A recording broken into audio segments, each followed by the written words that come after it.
কোরআনের পাখিটা চেয়েছিল আবার বাংলার জমিনে ফিরে আসবে। শেষকালে একবার প্রধানমন্ত্রীকে বারবার জানানো হয়, ও মাননীয় প্রধানমন্ত্রী, আমি দীর্ঘ আমার জীবনটা কোরআনের ময়দানে কাটিয়ে দিয়েছি, আমি আবারও চাই কোরআনের ময়দানে আমি আবার কোরআনের বাণী শুনাইতে চাই। আল্লামা সাইদি রহমাতুল্লাহি আলাইহি বারবার বলেছিলেন, আমি তো আমার 50টি বছর মানুষের দ্বারে দ্বারে কোরআনের দাওয়াত দিয়া দিলাম, আমি চাই আমাকে একবার আবারও ফিরাইয়া দেন বাংলার জমিনে, আমি আবার মানুষের সামনে কোরআনের বাণী শুনাইতে চাই, আমি আবার কোরআনের বাণী শুনাইতে চাই। আজকে আমরা খুশি হইয়া গেলাম, কিন্তু কোরআনের পাখিটা অন্ধকার কবরে চলে গেছে। দেখেন, কোরআনের পাখিটা চাইলো আমি আবার বাংলার জমিনে চাই।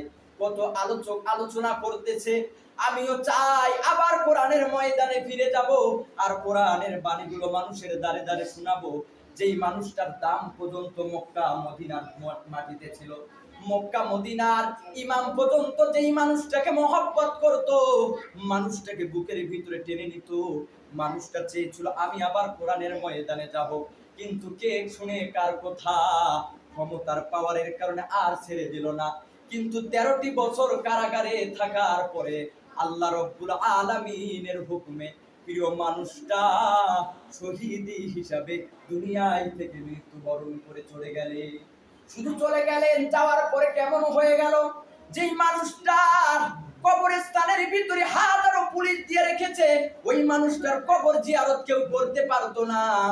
আজকে তো এখন থেকে কবরের ভিতরে ভিড় জমে আছে, মানুষ জিয়ারত করতেছে, কারণ যেই মানুষটার কথাগুলো শুনলে দিলগুলো নরম হইয়া যায়, যেই মানুষটার কথাগুলো শুনে হাজারো হাজারো হিন্দু মুসলমান হয়ে গেছে। আজকে ওই মানুষটার কবরের ভিতরে মানুষ গিয়ে দোয়া করতেছে আর কান্না করতেছে।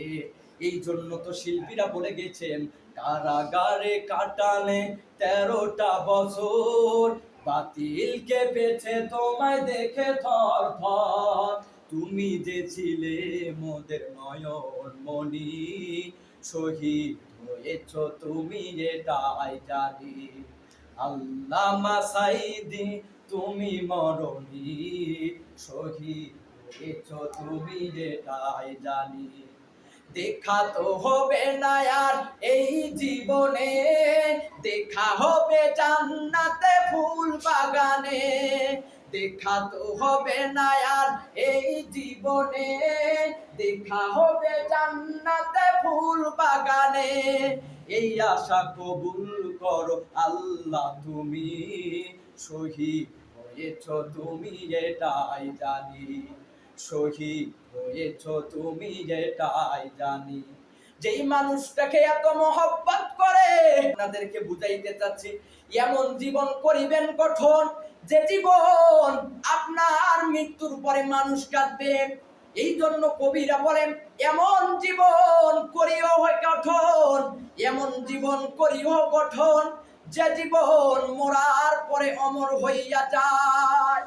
এমন জীবন তোমরা করবে গঠন, যে জীবন আপনি চলে যাবেন, দুনিয়ায় থেকে চলে যাবেন, যাওয়ার পরে মানুষ আপনার জন্য কাঁদবে। এমন জীবন করিয়েন না গঠন, যে জীবন আপনি মৃত্যুর পরে চলে যাওয়ার পরে মানুষ আলহামদুলিল্লাহর আওয়াজ দেয়, ওই জীবনের দরকার নাই।